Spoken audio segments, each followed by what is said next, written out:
టాలీవుడ్ ఇండస్ట్రీలో స్టార్ హీరోగా ఎంతో మంచి గుర్తింపు సంపాదించుకుంటున్నటువంటి వారిలో నటుడు పవర్ స్టార్ పవన్ కళ్యాణ్ ఒకరు.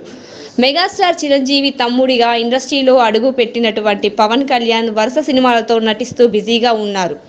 ఇటీవల జనసేన పార్టీని స్థాపించడం ద్వారా రాజకీయాల్లోకి అడుగు పెట్టాడు. రాజకీయాల్లోకి రావడంతో పాటు సినిమాలకు కూడా సమయాన్ని కేటాయిస్తూ వరుస సినిమాలు చేస్తూ వస్తున్నాడు. ప్రస్తుతం పవర్ స్టార్ పవన్ కళ్యాణ్ సినిమాలకు బ్రేక్ ఇచ్చి రాజకీయాల్లో ఫుల్ బిజీగా గడిపేస్తున్నారు.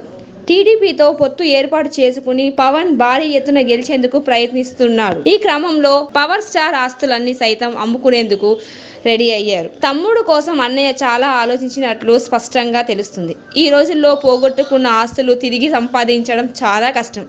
అలాంటి సమయాల్లో రాజకీయాల్లో కోసం తమ్ముడు కష్టపడి సంపాదించిన ఇల్లు, భూములు అమ్మడానికి సిద్ధం కావడం చూసి చిరంజీవి చలించి రంగంలోకి దిగినట్లు తెలుస్తుంది. పవన్ కళ్యాణ్ అమ్ముదాం అనుకుంటున్న ఆస్తులన్నీ చిరంజీవి కొనుగోలు చేసి ఆ తర్వాత తమ్ముడికి ఇవ్వాలని భావించారట.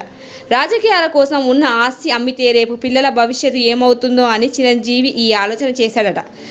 కానీ దీనికి పవన్ ఒప్పుకోకపోయేసరికి చిరంజీవి నా మీద ఒట్టు అన్నట్లు మాట తీసుకోవడంతో పవన్ ఒప్పుకున్నట్లు తెలుస్తుంది. మరి ఈ వార్త ఎంత వరకు నిజమో తెలియదు కానీ ప్రస్తుతం సోషల్ మీడియాలో హాట్ టాపిక్ గా మారింది. ఏకంగా తమ్ముడి ఆస్తులపై కన్నేశాడు మెగాస్టార్ చిరంజీవి అని నెగిటివ్ కామెంట్స్ చేశారు. మరి కొంతమంది మెగా ఫ్యాన్స్ అన్నదమ్ముల అనుబంధం అంటే ఇలా ఉంటారంటూ పొగడ్తల వర్షం కురిపిస్తుంది.